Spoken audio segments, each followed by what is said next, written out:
मात पिता बंधु सखा त्रिदेव त्वं बीजात्मा राधा रमणाय नमस्तुभ्यं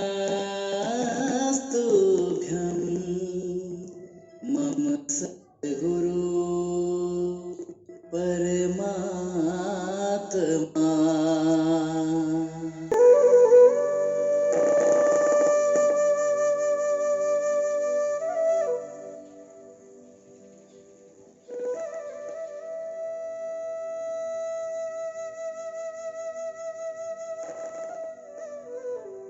जय बाबा की। करौली सरकार के समस्त भक्तजनों को मोहन कमल का बारंबार प्रणाम।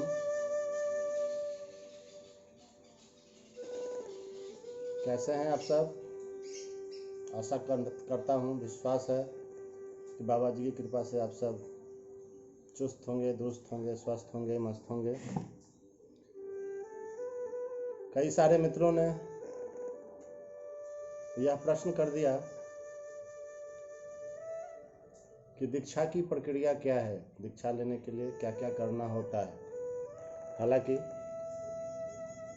सारी जानकारियां दरबार के चैनल से स्वयं गुरु जी के द्वारा कई बार दी जा चुकी है, फिर भी कुछ लोगों ने यह कहा कि आप अपने स्तर से स्टेप बाय स्टेप कुछ बताएं तो हम लोगों को और भी सुनने समझने में सरल रहेगा। प्रयास कर रहा हूं कि जितनी जानकारियां मेरे पास है, वास्तव में यह अब जानकारियां नहीं है मेरे लिए एक अनुभव हो चुका है, क्योंकि मैं इस पूरी प्रक्रिया से गुजर चुका हूं, इच्छा से दीक्षा तक। अनमोल अनुभव की इस तीसरी कड़ी में, अनमोल अनुभव सीरीज के इस तीसरे एपिसोड में मैं मोहन कमल बैलेंस जिंदगी यूट्यूब चैनल में आप सबों का स्वागत करता हूं। और तीसरे एपिसोड का जो नाम है वह है इच्छा से दीक्षा तक।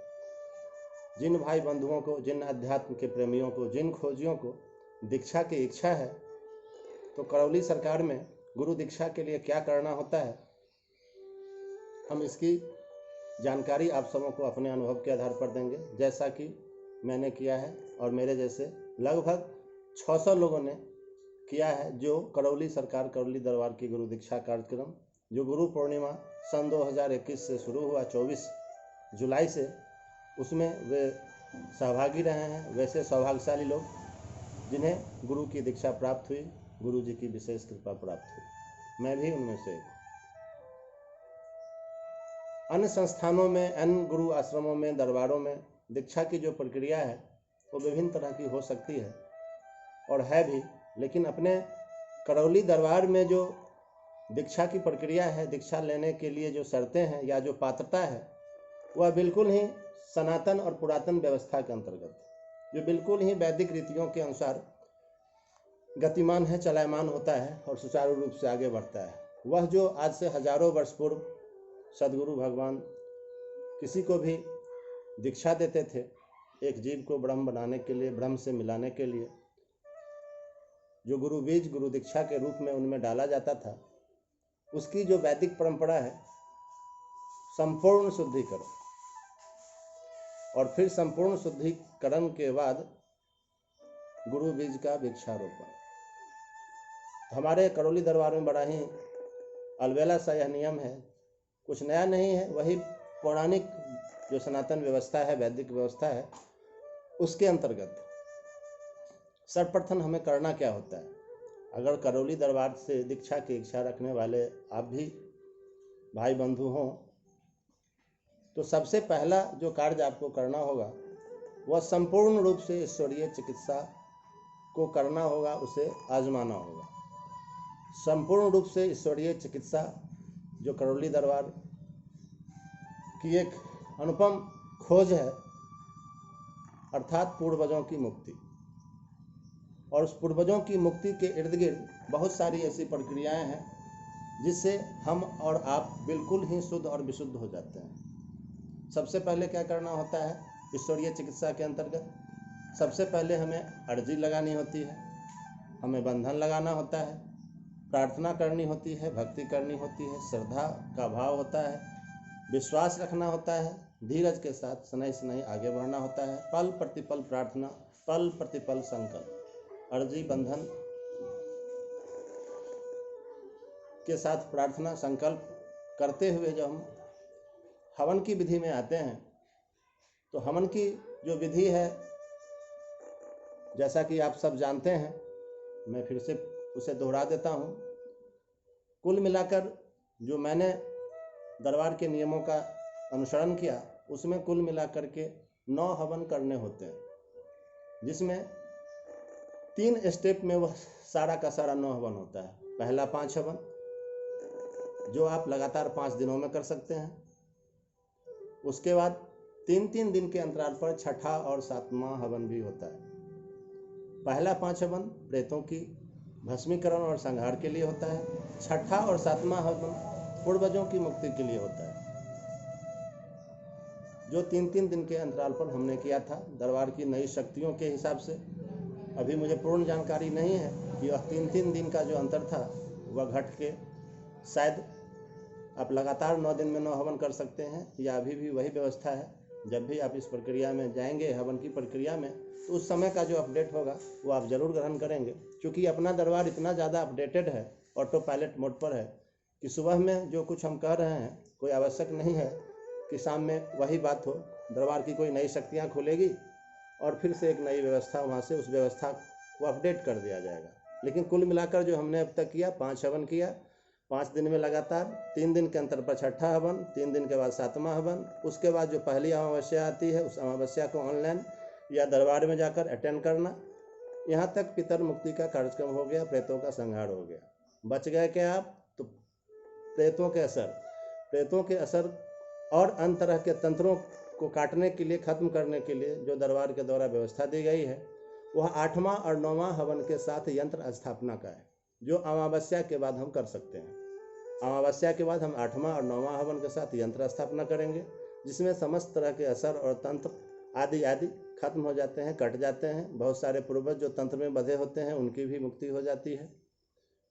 फिर उसके बाद यंत्र स्थापना कार्यक्रम के बाद जो हमें करना होता है वह होता है ब्लैक मैजिक का कार्यक्रम। ब्लैक मैजिक के कार्यक्रम में हमें उन परिवार के तमाम सदस्यों का ब्लैक मैजिक कटवाना पड़ता है, जिनको हमने अपने हवन के पुण्य में शामिल किया हुआ है। हवन के पुण्य में अगर हमारे परिवार में 10 लोग हैं, अगर हमने 7 लोगों को शामिल किया है, तो 7 लोगों का ब्लैक मैजिक कटवाना होगा। चाहे ऑनलाइन की प्रक्रिया जब हो तो ऑनलाइन के माध्यम से, या दरबार जा कर के करना हो तो दरबार के माध्यम से। ये समय समय पर बदलती हुई सिचुएशन के हिसाब से व्यवस्था बनती है। अच्छा रहेगा कि दरबार जाके हम ब्लैक मैजिक के कार्यक्रम को कटवावें, में भाग लें, और तमाम सदस्यों का ब्लैक मैजिक जो उपलब्ध हैं उनके सीधे सीधे, जो नहीं हैं, जो दूर दराज हैं, किसी कारणवश दरबार नहीं पहुंच पा रहे हैं, तो कपड़ों के माध्यम से भी उसे काटा जाता है। शर्त बस यही है कि हमारा पहले ब्लैक मैजिक कटा होना चाहिए, तभी हम किसी एक का ब्लैक मैजिक कपड़े के माध्यम से कटवा सकते हैं। ब्लैक मैजिक के बाद जो चिकित्सा का अगला स्टेप है, जो चिकित्सा का अंतिम पड़ाव माना जाता है, उसे हम स्मृति चिकित्सा कहते हैं। ब्लैक मैजिक में भी कुछ पूर्वज बधे हुए होते हैं, जो ब्लैक मैजिक कटने के बाद उनकी भी मुक्ति हो जाती है। तो उसके बाद स्मृतियाँ कुछ शेष रह जाती है, जो इस जन्म की भी होती है, हमारे पूर्वजों की होती है, हमारे अनंत जन्मों की भी होती है। उन तमाम स्मृतियों को गुरुदेव जी के द्वारा काट दिया जाता है, और जब हमारी स्मृतियाँ भी खत्म हो जाती है तो हम बिल्कुल शुद्ध और विशुद्ध हो जाते हैं। हमारा DNA शुद्ध हो जाता है, हमारे DNA का एक अलग ऊर्जापथ बना दिया जाता है।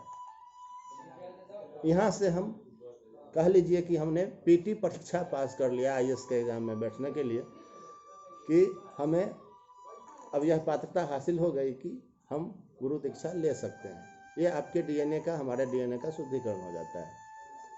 जब हम दीक्षा कार्यक्रम के लिए अपने आप को पात्र बना लेते हैं, तो उसके बाद क्या करना होता है? उसके बाद जो है सो हमें यह आवश्यक नहीं है कि परिवार के तमाम सदस्य जिन्हें हमने अपने हवन के पुण्य में शामिल किया है, निकलिए, जिसे हमने अपने हवन के पुण्य में शामिल किया है, उन्हें दीक्षा लेनी है, यह बाध्यता नहीं होती है। गुरु की दीक्षा हमें इस मानव तन का मूल सिद्ध करना है, यह हमारी अपनी स्वविवेक पर और हमारी इच्छा पर निर्भर करता है कि हमें अपने मानव तन का कितना मूल लेना है, कितना साधन सधाना है। जिन किसी की भी इच्छा हो कि हमें दीक्षा चाहिए, वह व्यक्ति अपना रजिस्ट्रेशन करवा ले। रजिस्ट्रेशन ऑनलाइन होता है, 1 तारीख से लेकर 10 तारीख तक आप ऑनलाइन रजिस्ट्रेशन करवा सकते हैं। प्रत्येक महीना के पूर्णिमा तिथि को दरबार में दीक्षा कार्यक्रम अगले महीने से शुरू होगा, और फिर संभव है कि ऑनलाइन भी हो, पता नहीं वो कब शुरू होगा, कब गुरु की कृपा करेंगे। अभी तक की व्यवस्था मैं बता रहा हूँ। 1 से 10 तारीख तक गुरु दीक्षा के लिए रजिस्ट्रेशन करवाएं। पूर्णिमा के दिन गुरु दीक्षा का कार्यक्रम होगा। उसमें क्या होता है कि सबसे पहले आपको एक किट मिलता है। उस किट में कुछ सामग्रियां होती है जो दीक्षा से संबंधित होती है, जैसे कि एक अंगोछा होता है, वस्त्र, अंग वस्त्र जिसे कहते हैं, 2 रुद्राक्ष की माला होती है, एक पहनने के लिए ऐसे लॉकेट जिसमें बाबा जी का होता है, और फिर एक जाप करने के लिए होता है, जप करने के लिए होता है, फिर उसमें एक शिवलिंग होता है,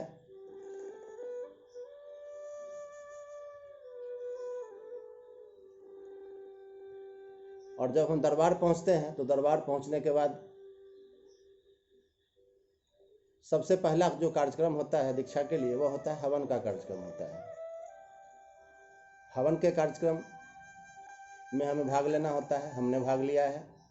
फिर गुरुदेव जी के द्वारा कुछ डिस्कोर्सेज दिए जाते हैं। पीला वस्त्र का क्या महत्व है, इस हवन का क्या महत्व है, पंच महाभूतों की शुद्धि उसके बाद होती है। पंच महाभूत अर्थात 5 तत्वों से जो मिला हुआ यह शरीर है, जो ब्रह्मांड भी इसी 5 तत्वों से निर्मित है।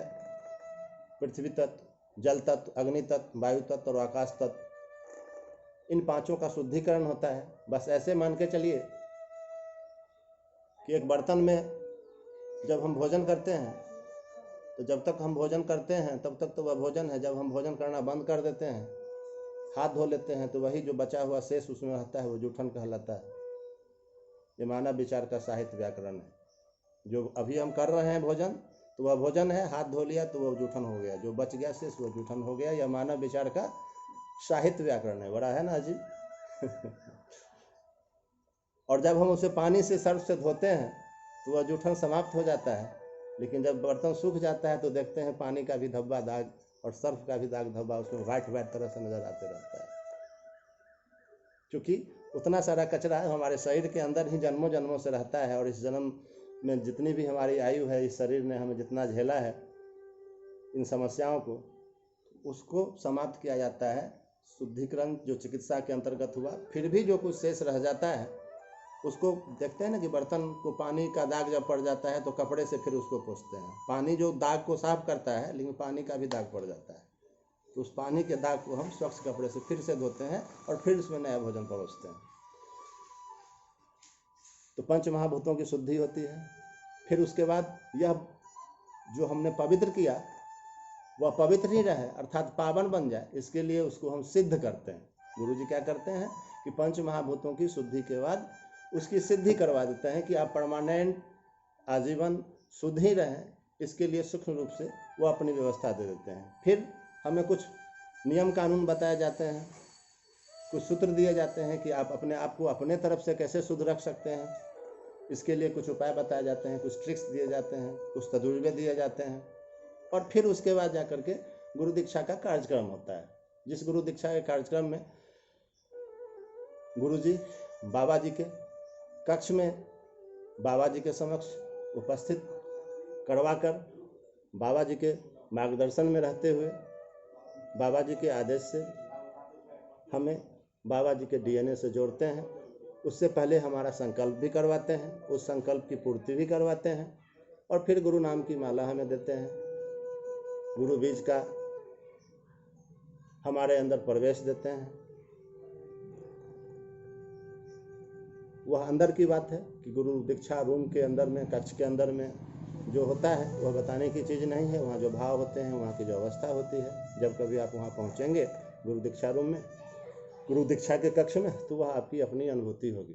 कुल मिलाकर गुरु दीक्षा का अपने करौली दरबार, करौली सरकार में यही प्रोसेस है कि हमें करौली दरबार के सबसे पहले क्या करना है कि अपने आप के डीएनए को बिल्कुल शुद्ध कर लेना है। जो ईश्वरीय चिकित्सा का जो विधान है दरबार का, उस दरबार के नियम को पूरा फॉलो करते हुए हमें चलना है। यह हम 20 दिन 25 दिन के अंदर में ये सारी प्रक्रियाओं से अपने आप को बिल्कुल स्वस्थ कर सकते हैं, शुद्ध कर सकते हैं। फिर पंच महाभूतों की शुद्धि हो जाती है, फिर उनकी सिद्धि हो जाती है, फिर गुरु दीक्षा का कार्यक्रम होता है। यही स्टेप बाय स्टेप इसके 3-4 स्टेप हैं। पहला चिकित्सा कार्य की संपूर्णता, दूसरा रजिस्ट्रेशन करवाने के बाद पंच महाभूतों की शुद्धि, फिर उसकी सिद्धि, और फिर गुरु दीक्षा। ठीक है, यही व्यवस्था है। कई सारे मित्रों ने पूछा तो मैंने कहा कि चलो बना ही डालें, आज मौसम बरसात का है, फ्री ही है तो बना डालते हैं। कई सारे लोगों ने यह भी पूछा है कि दीक्षा के बाद हमें क्या क्या करना होता है, इसके कुछ क्या क्या नियम बताया है गुरुजी ने। क्योंकि बहुत लंबा कार्यक्रम 3 दिनों का गुरु महोत्सव का चला था, तो कट पॉइंट में बहुत लंबा वीडियो सब डाला हुआ है चैनल से, दरबार के चैनल से। तो कुछ लोगों ने सुना, कुछ लोगों ने नहीं सुना। तो शॉर्टकट में जो गुरुजी ने बताया है उस रात, गुरु पूर्णिमा की रात में या उसके बाद भी, उसकी पुनः से मैं एक स्टडी करता हूँ, और उसमें से जो भी कलेक्ट मैं कर सकता हूँ वो करूँगा, और फिर आप लोगों को यह बताने की अपने तय पूरी कोशिश करूँगा कि गुरु दीक्षा के बाद क्या क्या हमें करना चाहिए, गुरु जी के द्वारा क्या क्या सब बताया होगा। तब तक के लिए आप सबों से मैं आपका दोस्त, आपका भाई डॉक्टर मोहन कमल रमन आप सबों को पुनः से प्रणाम करता हूँ। मेरा प्रणाम स्वीकार हो। जय बाबा की, सदगुरु भगवान की जय, भगवान भोलेनाथ की जय, माता कामाख्या की जय, गुरु जी की जय, छोटी गुरु माता की जय। हर हर महादेव, हरि हर।